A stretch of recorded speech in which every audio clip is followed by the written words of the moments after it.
Secretaria, señora Presidenta. Abrimos la sesión este año del tercer ciclo que promociona la Fundación Balsaín sobre, en el contexto general, valores y sociedad. Y dentro de valores y sociedad, este año abordamos el valor de la política. Ni que decir tiene que la Fundación está extraordinariamente agradecida a que la presidenta de las Cortes de Castilla y León haya aceptado venir hoy aquí a inaugurar este ciclo, entre otras cosas porque la Fundación está en Segovia es Castilla y León, y nos parece fundamental que sea nuestra presidenta la que abra este ciclo.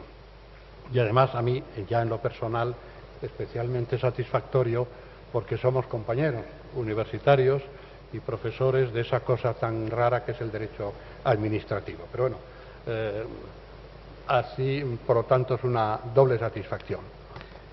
Gracias, por lo tanto, Presidenta, por estar con nosotros. Gracias a todos los que nos acompañan hoy aquí, las autoridades y amigos. ¿Y por qué? ¿Por qué hemos escogido este tema? Bien, porque yo creo que algo tan importante en la democracia, para que sea una verdadera democracia, es que haya vida política y actividad política. No existe democracia sin actividad política. Puede haber dictadura, puede haber otra cosa, pero no hay vida democrática. Y la política se hace por hombres, mujeres, entregadas a esa actividad con un mandato de los ciudadanos y, en su inmensa mayoría, personas honestas y personas entregadas a la vida pública. Pero los ciudadanos, lo percibimos hoy, están pasando por un momento difícil, porque que si un escándalo aquí, que si un problema allá, que si las dificultades económicas, que si el mundo político no conecta bien con los ciudadanos o no explica bien las cosas. Bueno, la Presidenta seguro que nos dirá mucho mejor que yo ese análisis. Lo cierto es que nos parecía que teníamos que abrir este espacio de diálogo, de reflexión y de recuperación, como va a ser el título de la conferencia de la prensa, de recuperación del valor de la política y de la acción de los políticos. No se puede tolerar el sacar de la anécdota individual, pasar a la categoría general de la descalificación. Yo me opongo rotundamente y la Fundación se opone a esa idea, y creemos que hay que recuperar la dignidad de la actividad política y ya, lógicamente, en el periodo que estamos, decirle a los ciudadanos que hay que participar en esa vida política, de manera exigente, crítica, pero participar. Hoy se abren las elecciones para el Parlamento Europeo, pues hay que participar. No se puede uno quedar en casa, hay que participar, hay que elegir a quien uno mejor considere, en la opción que fuere, porque el espacio que no ocupemos con nuestro voto lo va a ocupar otro, probablemente con una posición antidemocrática o antisistema o Dios sabe qué. Por lo tanto, el valor de la política es el valor también no solo de la acción de los políticos, sino nuestra como ciudadanos, nuestra responsabilidad. Eso es lo que queríamos tener. ¿Quién mejor que los presidentes de los parlamentos autonómicos? Porque las regiones, las comunidades autónomas son Europa. Aquí es donde se hace política muy cercana a los parlamentos autonómicos, como los municipios, y desde una perspectiva institucional, que es muy importante. Si hubiésemos traído responsables políticos, tendríamos otro debate. Ese debate no lo quiere llevar la Fundación, queremos tener un debate institucional, una posición institucional. Por lo tanto, Presidenta, muchísimas gracias porque abrimos esa reflexión con una voz de autoridad, con una voz que tiene muchas cosas que decir y que ha dicho, y yo me siento muy orgulloso de que esté hoy aquí con nosotros. Muchísimas gracias. Muchas gracias y buenas tardes. Querido director del Centro de Estudios de la Fundación Balsaín, subdelegada de Gobierno, delegado territorial de la Junta de Castilla y León en Segovia, viceportavoz del Grupo Parlamentario Popular y procuradores en las Cortes de Castilla y León, senador, portavoz del Grupo Parlamentario Popular y concejales del Ayuntamiento de Segovia, señoras y señores. Quiero agradecer en primer lugar al director del Centro de Estudios de la Fundación Balsaín, don Álvaro Gil Robles y Gil Delgado, su invitación para participar en este tercer ciclo de conferencias sobre valores y sociedad organizada por la Fundación y la Oficina de Información Europea Europe Direct. Muchísimas gracias también por tu amable y cariñosa presentación. Estoy encantada de estar esta tarde en Segovia, de estar entre ustedes, por lo que, por supuesto, quiero agradecerles a todos su asistencia. Hoy, día 8 de mayo, considero que es un día muy acertado precisamente para hablar sobre el valor de la política, sobre el valor de la política. Y lo es por dos motivos. Esta noche, como se ha puesto de manifiesto, comienza una campaña electoral. Una campaña trascendental para los ciudadanos y también para los que militamos en partidos políticos.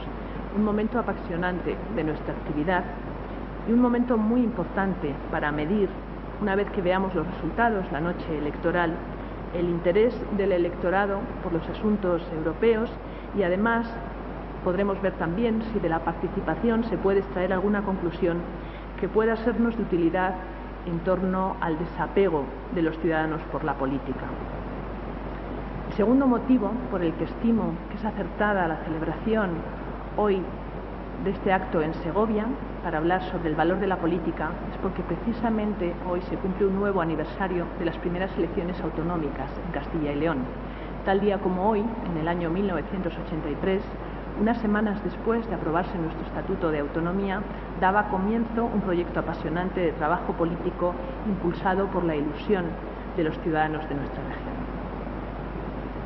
Queridos amigos, corren malos tiempos para la actividad política. La corrupción, el sistema de funcionamiento de los partidos políticos, el estado de las autonomías y el sistema electoral se nos presentan hoy como los cuatro jinetes del apocalipsis de nuestra democracia. El político, culpable para algunos de todos estos males que asolan España, aparece en ocasiones como una suerte de ángel caído, responsable de los padecimientos que hacen sufrir a la sociedad. Y ante esta situación surgen frecuentemente voces que generan debates que nada tienen que ver con el problema real, con propuestas de solución, cuando menos parciales, irresponsables, incluso en muchos casos, y casi siempre al son que marca la encuesta de turno. Y así, el paraíso terrenal se nos presenta en ocasiones en forma de Estado federal, otras veces lo es en una vuelta al Estado centralizado. Las listas electorales abiertas son, más que un sistema electoral, para algunos el bálsamo de Fierabras. La República representa el paradigma de la forma de Estado para otros. Y por fin, la reforma constitucional parece ser aquello que nos pueda salvar del infierno. Estas aportaciones, que frecuentemente se incorporan al debate político y que en otros momentos quizá pudieran ser oportunas, en mi opinión, nos distraen de la realidad que en estos momentos cruciales está viviendo España, porque nada tienen que ver con las soluciones para la verdadera recuperación económica de España y para devolver a los ciudadanos la confianza en el sistema. Dicho de modo más en consonancia con el ciclo de conferencias que nos trae hoy a Segovia, estamos viviendo una devaluación de la política. Y este es, a mi parecer, el panorama que tenemos quienes hoy nos dedicamos a esta actividad. Y precisamente por ello, ante esta situación, hay que reaccionar y hay que hacerlo devolviendo el valor a lo público desde el convencimiento de que la democracia tiene recursos para superar sus errores sin caer en la tentación de suprimir elementos esenciales para la misma, como por ejemplo son los partidos políticos, como es el Parlamento. El objetivo final, evitando las distracciones en menudencias demoscópicas, es recuperar para los españoles la ilusión por España y por su futuro, por nuestro futuro. Queridos amigos, estamos en Castilla y León. Tendrán la ocasión de escuchar a presidentes de otros parlamentos autonómicos que hablen de su perspectiva autonómica y de su experiencia. Nosotros estamos en Castilla y León. Y en Castilla y León hemos querido siempre compartir e integrar nuestro futuro en España, porque la historia de España está en nuestra propia esencia como región.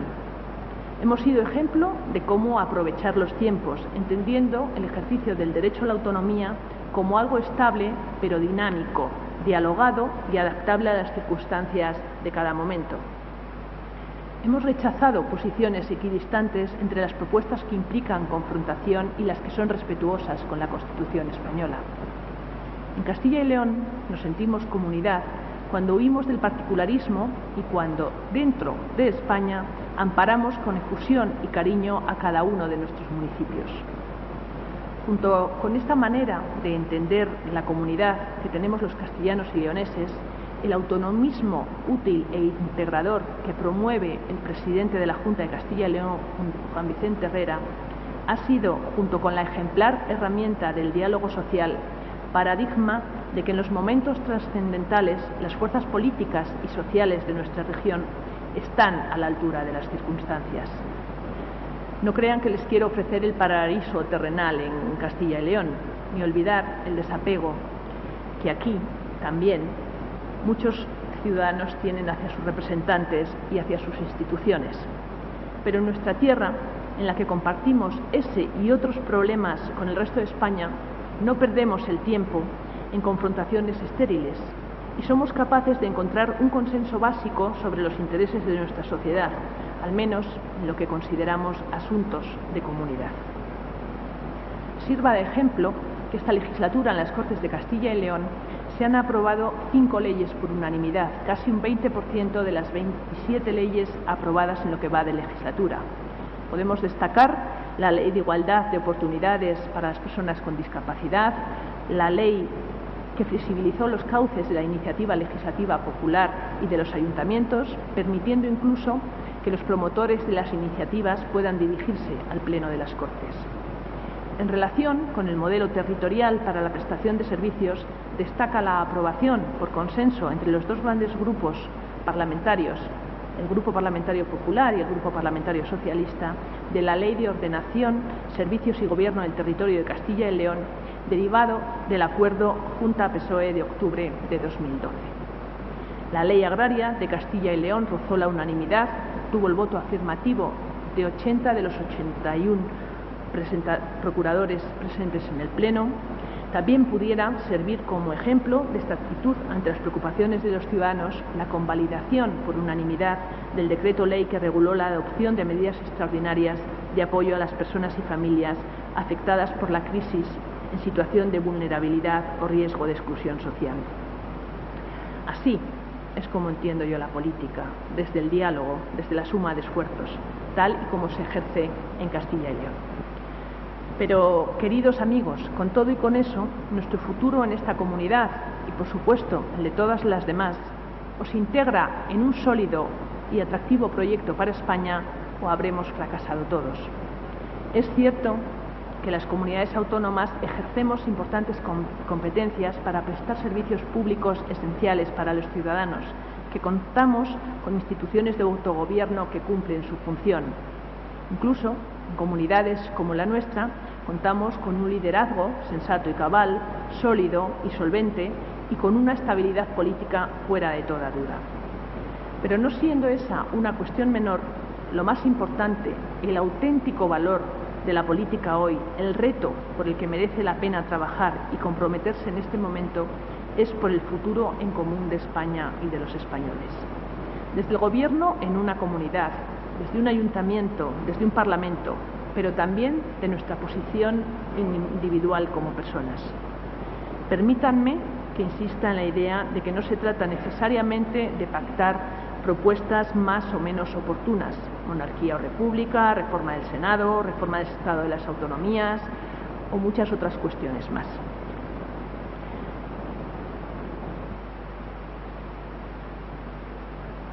Hace ya 36 años, en 1978, hicimos una Constitución aprobada por todos. Y lo hicimos sin pensar en un partido político en particular, con muchos más aciertos que errores, diseñada para todos y con la vista puesta en el futuro. Pues bien, la actitud de quienes hicieron posible el pacto constitucional entiendo que tiene que ser hoy nuestra referencia. pero teniendo siempre presente que ellos no plantearon ese marco de convivencia para ser aplicado mientras se siguieran mirando por el retrovisor y utilizando políticamente las confrontaciones que precisamente logramos superar a través de la Constitución. Si no existe esa actitud proclive al acuerdo, si no se interiorizan tras casi 40 años de democracia y varias alternancias en el poder las convicciones democráticas de respeto y tolerancia respecto de los valores y principios del adversario, y si no se mira al pasado orgullosos de haberlo superado juntos, no estaremos contribuyendo a la solución de los verdaderos problemas. Si al abrir el debate sobre reformas esenciales no se realiza un reconocimiento expreso del éxito de todos los españoles al dotarse de un texto constitucional, pudiera parecer que los valores de la transición no tuvieran cabida ya en España, o que el modelo político que tanto bienestar ha proporcionado estuviera desacreditado. Y eso es algo que algunos que quieren romper España, estoy segura, estarían encantados de que sucediera. Entonces podrán preguntarse, si nos está planteando debates que considera estériles, ¿cuál es su propuesta? ¿Qué nos propone? ¿Para qué sirve la política en España en esta encrucijada? Pues bien, permítanme que responda a esta cuestión. Permítanme que afirme tajantemente que se pueden hacer innumerables cosas, que las estamos haciendo. Para empezar, la prioridad en este momento, como es evidente, es devolver a España al camino del crecimiento económico y de la recuperación, al camino de la credibilidad interna y externa y al de la generación de riqueza. El punto de mira de cualquiera de las políticas que se lleven a cabo ha de estar en las personas, ha de estar en las familias, especialmente en aquellas que están viviendo una situación económica más difícil. Ha de estar en el mantenimiento de los servicios públicos esenciales. Sin embargo, el futuro de España, sentada esta prioridad, no puede quedar circunscrito a la solvencia de un balance contable o al cumplimiento de objetivos del déficit. Hay que recuperar el entusiasmo que comenzó en nuestra época hace no tanto tiempo, concretamente, como les decía, en 1978. Para ello, debemos potenciar lo que nos une en todos los lugares de España y a todos los partidos políticos. Un espacio de acuerdo incuestionable. Varias cuestiones. Para empezar, el orgullo de poseer la lengua universal de Cervantes. En segundo lugar, unos intereses comunes en el contexto internacional, apoyados por una situación geográfica privilegiada, a caballo entre el Mediterráneo y el Atlántico, entre Europa y África, que nos beneficia a todos. En tercer lugar, una rica historia común en la que se integra respetuosamente la propia de cada comunidad y la de cada municipio. Y por último, el valor y el respeto por la diversidad de cada una de nuestras regiones. España tiene la fortuna de ser múltiple y plural. Pero además de fortalecer estos 4 elementos, lengua, política internacional, historia y diversidad regional, que nos unen afortunada e irremediablemente a todos los españoles, considero necesario un esfuerzo complementario en el ámbito de la identidad nacional. Este esfuerzo debe ir dirigido a evitar que el concepto de España quede diluido en la realidad social, más pendiente en ocasiones de identidades regionales que algunos nunca verán satisfechas, hagamos lo que hagamos. Para ello, es imprescindible abandonar las posiciones de quienes siguen gastando muchas energías en empapar el españolismo de rancias connotaciones autoritarias que verdaderamente ya no vienen al caso. Por el contrario, entiendo que debemos ser capaces de identificar la idea de España, sus símbolos, con la libertad, el avance y la modernidad de los que ha gozado y goza nuestro país, gobierne quien gobierne. Esta cuestión, de apariencia trivial y a la que damos rienda suelta con la celebración, por ejemplo, de eventos deportivos, debe ser normalizada en nuestra vida cotidiana, como por otra parte hacen casi todos los países del mundo. El marqués de Sade dejó escrito lo siguiente: no propongo matanzas ni deportaciones, todos estos horrores están demasiado lejos de mi alma para concebirlos ni un minuto siquiera. Solo hemos de emplear la fuerza contra los símbolos. Basta con ridiculizar a quienes los sirven. En definitiva, es de gran trascendencia no abandonar los símbolos, que algunos se preocupan a diario de cuando menos esconder y a menudo destruir. Recapitulando, en el orden de prioridades que les propongo esta tarde en Segovia para devolver a España el entusiasmo necesario para iniciar un interesante proyecto en común, he enumerado dos cuestiones. Por una parte, potenciar lo que nos une y, por otra parte, consolidar ese concepto reforzado de España. Y vamos a ir avanzando un poco más allá. Vamos a adentrarnos en una tercera vía para lograr el objetivo propuesto. Se trataría de potenciar el valor de la libertad y la responsabilidad de las personas con la finalidad de crear una sociedad más cohesionada y más fuerte. Me explico.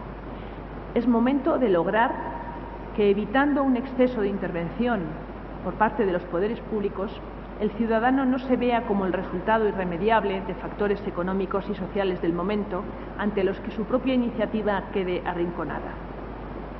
De lo que se trata es de lograr que las personas, en el marco de la igualdad de oportunidades generada por el Estado, cojan las riendas de su destino, por modesto que éste sea, y vean en su iniciativa y en su esfuerzo una verdadera esperanza de futuro. Su capacidad de trabajo, su disciplina, su energía intelectual y su esfuerzo serán así decisivos tanto para su porvenir como para su contribución a la colectividad. Y cuando así sea, y cuando además al observar a nuestro alrededor comprendamos que la mayoría estamos impulsando con brío nuestro propio porvenir, nos encontraremos con una sociedad más cohesionada, en la que nadie va a mirar de reojo a nadie, con una sociedad más solidaria y con un nivel de exigencia mucho mayor. Habremos logrado, entonces, una sociedad con un alto nivel de exigencia, con uno mismo y con los demás, en la que se distinga nítidamente lo bueno de lo malo y lo anterior de lo regular. No solo en la iniciativa privada, también en la educación, en la literatura, en el cine, en la televisión, en la empresa y, por supuesto, y quizá antes que ninguna otra cosa, en la política. Habremos logrado la libertad de la mayoría de los ciudadanos, de los que, según Unamuno, nada se dice en los periódicos. Hombres sin historias que a todas horas del día se levantan a una orden del sol y van a sus campos a proseguir la oscura y silenciosa labor cotidiana y eterna, esa labor que echa las bases sobre las que se alzan los islotes de la historia. Libertad y responsabilidad, por lo tanto, para lograr una sociedad cohesionada, fuerte, una sociedad exigente y solidaria.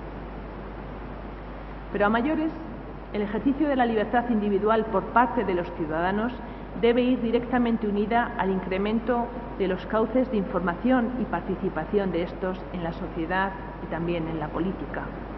Se han dado pasos importantes en cuanto al acceso a los distintos modelos de lo que se ha denominado gobierno abierto, portales de transparencia y de la utilización en las redes sociales para recibir opiniones, para informar, para interactuar.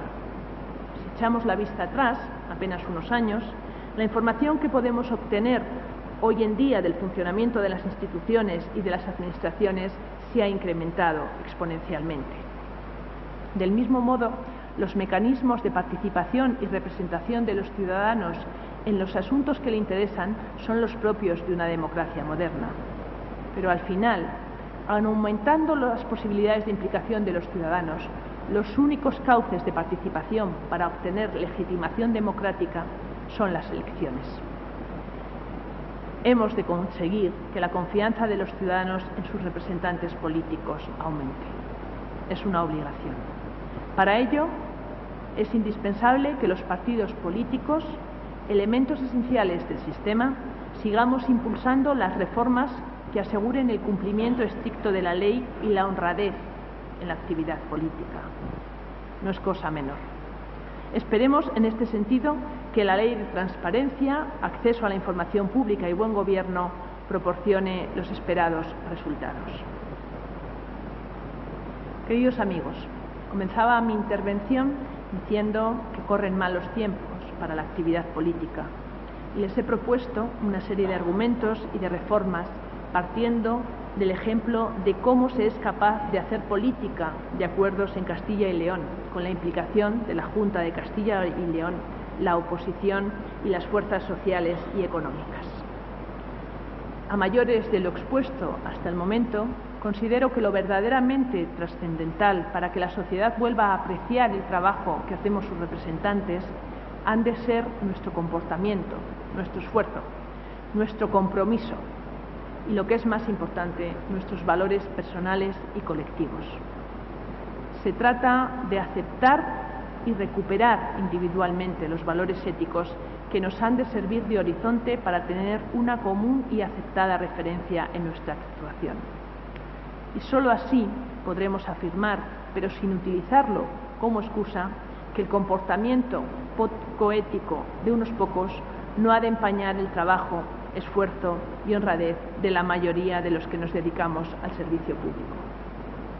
Debemos ser capaces de construir una sociedad en la que apreciemos la jerarquía de las personas no por las dignidades del puesto que ocupan, sino por haber sido capaces de cumplir con sus obligaciones con esfuerzo, desinteresada y honestamente.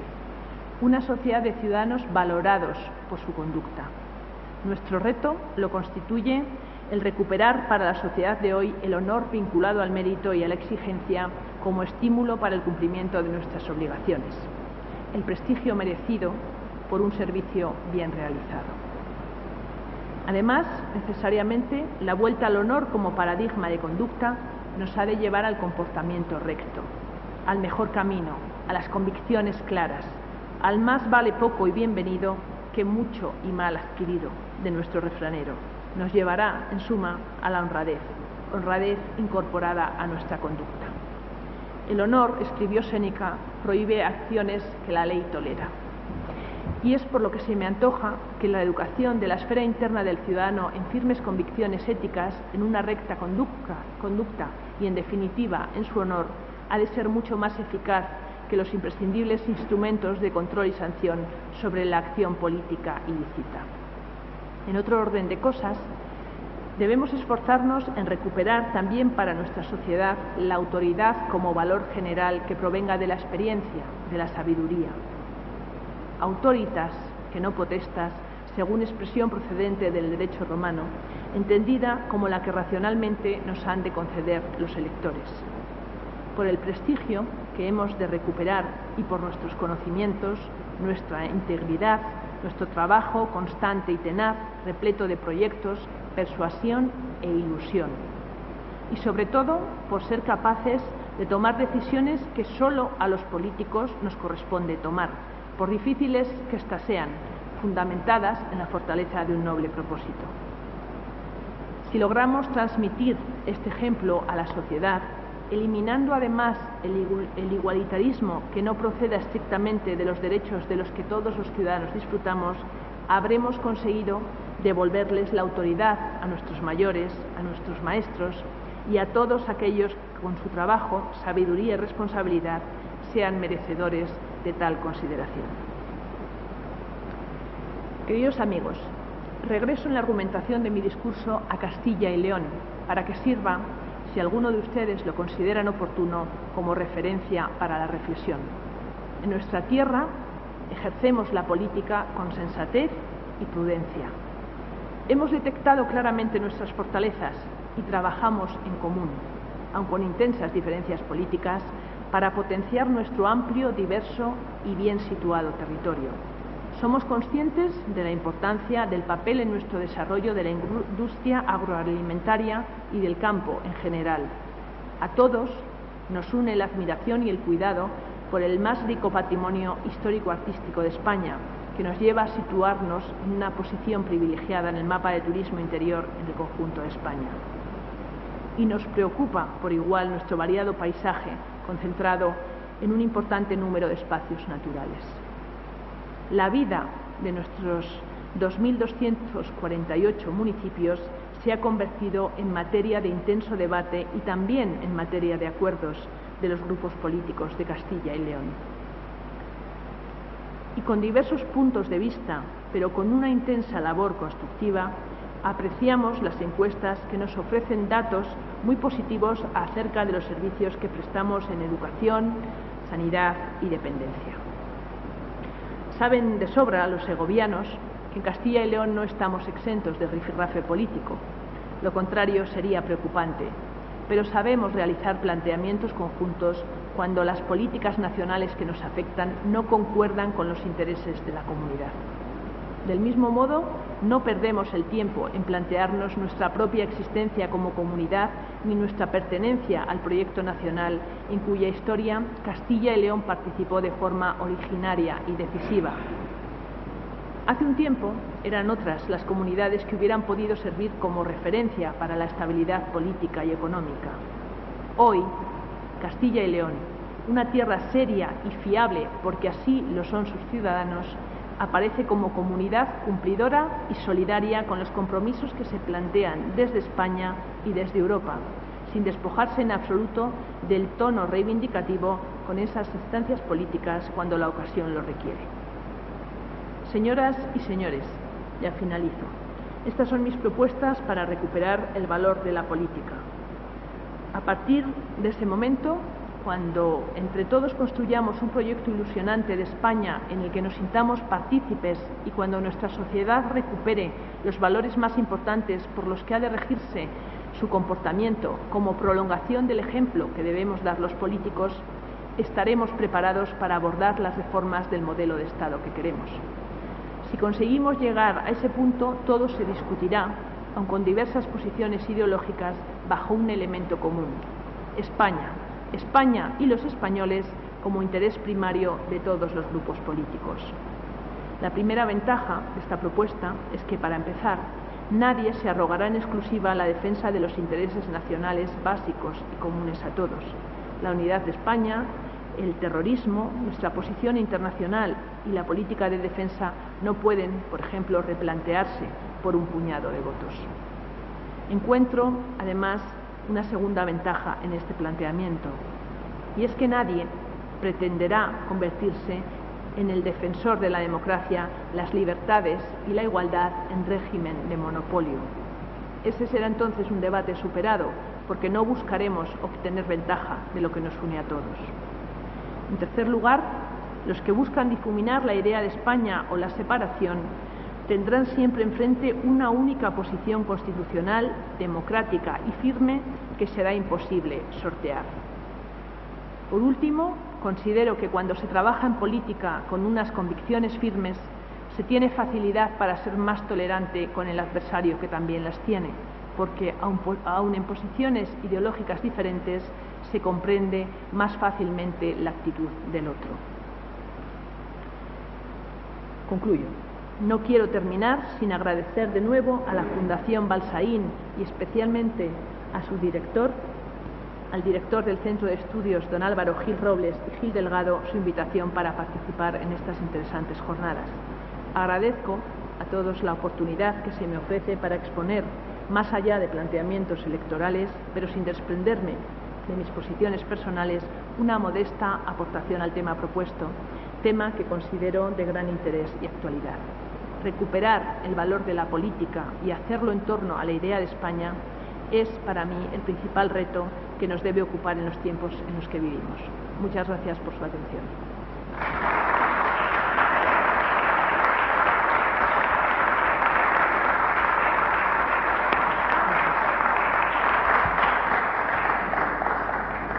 Muchísimas gracias, señora presidenta.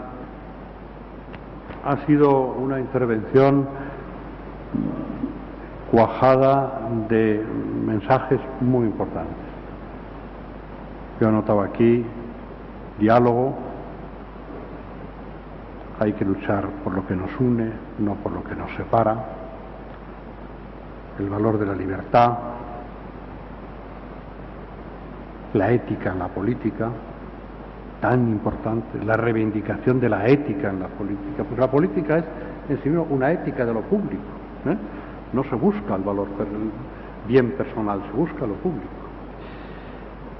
Bien, ojalá escuchásemos más discursos como estos en nuestra vida pública, y yo le agradezco que se hagan aquí, en esta fundación, porque estos discursos revalorizan lo que nosotros queremos hacer. Con esa expresión tan bonita al final, tan política, ¿no?, de los que hemos pasado algún tiempo en estas lides, de que en política, en la verdadera política, no hay enemigos, hay adversarios. Y hay ese objetivo común que es la nación, el país y el bien común. Frente a los que se empeñan en romper lo que tanto ha costado en construir y con tanto esfuerzo hemos hecho desde que llegamos a la democracia hasta hoy. Yo a muchos les recomendaría simplemente, no para quedarse como la estatua de sal, pero mirar un poco atrás, de dónde venimos y dónde estamos. Todo lo que se ha hecho entre todos, merece la pena seguir construyendo en positivo, buscar lo que nos une y dejarse de tonterías, con respeto a todas las culturas, a todas las lenguas y a todo lo que nos da esa riqueza como nación tan grande que ha sido siempre España y en Europa. Por lo tanto, me he sentido muy identificado, de verdad, con los mensajes fundamentales, y lo agradezco, y agradezco que se hagan desde esta tribuna.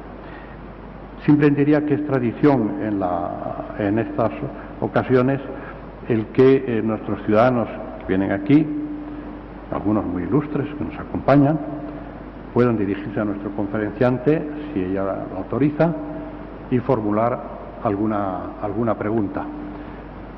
Sabemos que la presidenta tiene otros compromisos, tiene que viajar a Salamanca, tiene que abrir campaña, Bueno, yo recuerdo hace tantísimos años que abríamos campaña, en aquello de los años 70 y bastantes.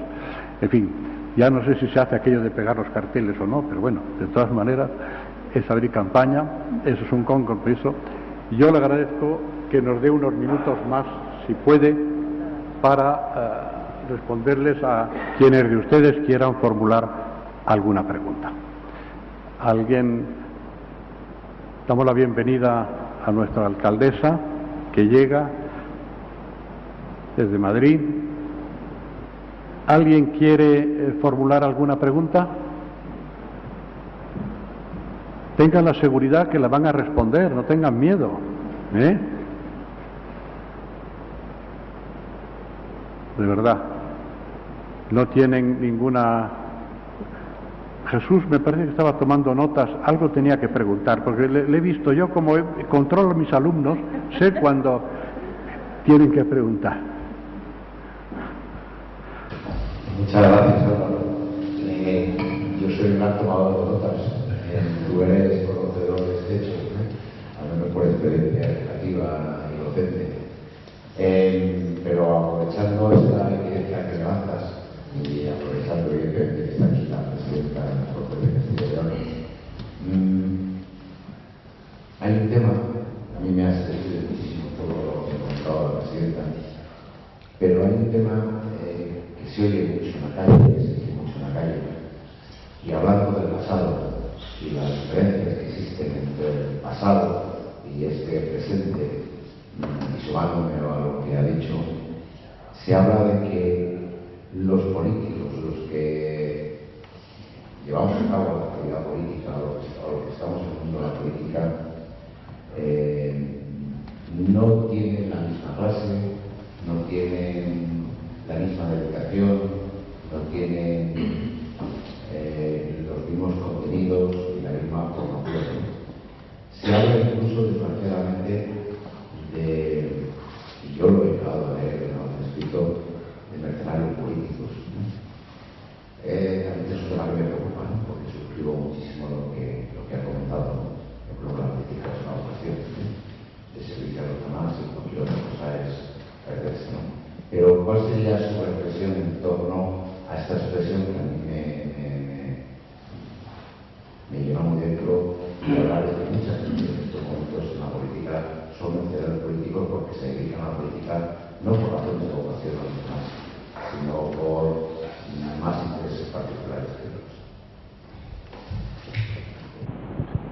Gracias por la pregunta que me hace el portavoz del Partido Popular en el Ayuntamiento de Segovia, porque me permite profundizar en una de las cuestiones que apuntaba don Álvaro Gil Robles en su presentación y a la que yo también he hecho referencia. Creo que no se puede generalizar y que actitudes, cuando menos incorrectas o incluso delictivas, de algunos políticos han empañado la imagen general que la sociedad puede tener de los ciudadanos que les representamos. Creo que quienes hoy y quienes siempre han defendido los valores democráticos han de tener presente esa vocación de servicio público como eje esencial en su actividad, y han de hacerlo pensando exclusivamente en el bien común y nunca en un bien personal, porque entonces estarían desvirtuando, estarían yendo en contra de los principios de la verdadera política. Y estamos hablando precisamente en esta mesa de recuperar el valor de la política, y creo que los que hoy ocupamos algún puesto elegidos por los ciudadanos tenemos una responsabilidad especial. Tenemos que actuar desde el compromiso, desde el esfuerzo, desde la verdadera honestidad y prestando ese servicio al interés común, incluso a veces en perjuicio nuestro, pero siempre con la mente puesta en las personas que han de ser el eje de nuestra actuación política, en la razón de ser de nuestra permanencia en la vida pública. Muchas gracias. Muy brevemente, porque ya...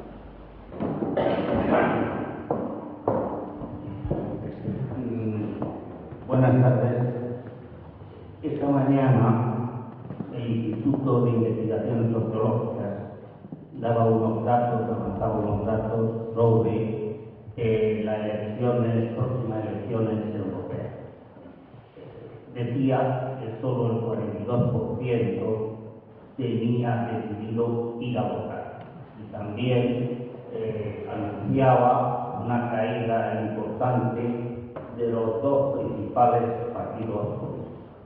Como contrapunto a esto, ayer leía un artículo en la prensa nacional, una gran profesora prestigiosa, internacionalista y decidida europeísta, que usted debe conocer muy bien, la profesora Araceli Manga, que ejerció bastante tiempo en la Universidad de Salamanca, poniendo de relieve la trascendental importancia de las próximas elecciones europeas para desarrollar la integración europea de los Estados y hacer frente a esta crisis, digamos, de carácter político, social y sobre todo económico que asola a los Estados.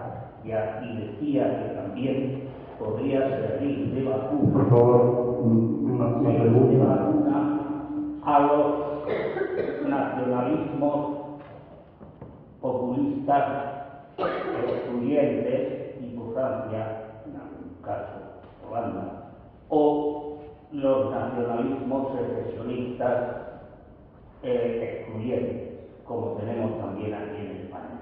Yo quería preguntarle si esta desafección política ante unas importantes elecciones es consecuencia de una crisis seria del sistema de representación política y del sistema de funcionamiento de los partidos políticos en España, aparte de otras crisis, otras causas que usted.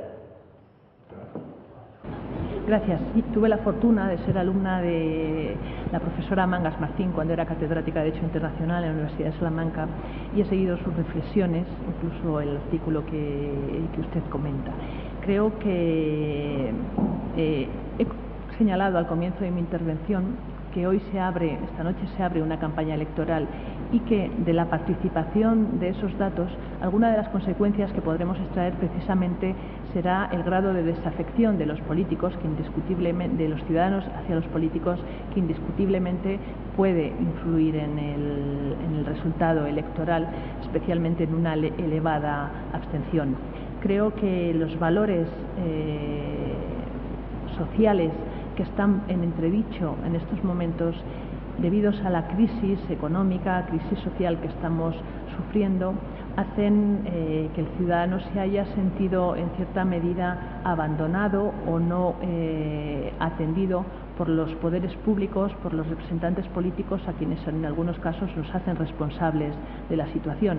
Pero yo creo que en Europa tenemos que saber que podemos encontrar la solución a los problemas que en buena parte estamos viviendo. No voy a detenerme ahora en cuáles son las causas o la forma en la que se gestionó la crisis desde el principio hasta la situación en la que vivimos ahora. Pero sí es importante saber que Europa es parte fundamental en el destino de España y España es parte fundamental en el destino de Europa. Desde la época democrática, desde 1978, creo que uno de los hitos fundamentales lo supuso en 1986 nuestra incorporación a Europa. Y desde entonces nuestra economía, nuestra agricultura, muchas políticas que vivimos en España derivan de decisiones tomadas en Europa y hemos de hacer conscientes a los ciudadanos de que hay una gran responsabilidad porque quien dirija, quien esté representado en el Parlamento Europeo, quien se siente en la Comisión Europea, en el Consejo Europeo, van a tomar unas decisiones, van a marcar unas políticas que van a incidir en la vida de los Estados y que van a incidir en la vida de las comunidades autónomas. En Castilla y León, por citar un ejemplo, somos un ejemplo en el que la comunidad europea, en el que la Unión Europea ha tenido una gran incidencia. Baste hablar, por ejemplo, de la política agraria común y la incidencia para gran parte de nuestra población. Bien, pues este podría ser un ejemplo de por qué tenemos que participar con nuestro voto en las elecciones europeas y por qué hemos de decantarnos por una u otra de las opciones políticas que se nos presentan. Muchas gracias, Presidenta. Tenemos que, lo siento de verdad, tenemos que entrar aquí para liberarla. Yo quisiera hacerlo con un solo mensaje también positivo, que venía hace poco en una encuesta de Metroscopia, que los jóvenes de 18 y 35 años creen en el sistema y confían en España, que respaldan el sistema autonómico y el 37% se siente tan español como europeo. Bueno, yo creo que eso también tenemos que tenerlo en cuenta. A esa juventud, a ese futuro, hay que darle un mensaje en positivo, como acabamos de hacerlo hoy. Muchas gracias, señora Presidenta, muchas gracias por acompañarnos, por hacer el esfuerzo de estar hoy aquí en Segovia. Nos sentimos muy orgullosos de que inaugure esta sesión. Muchísimas gracias.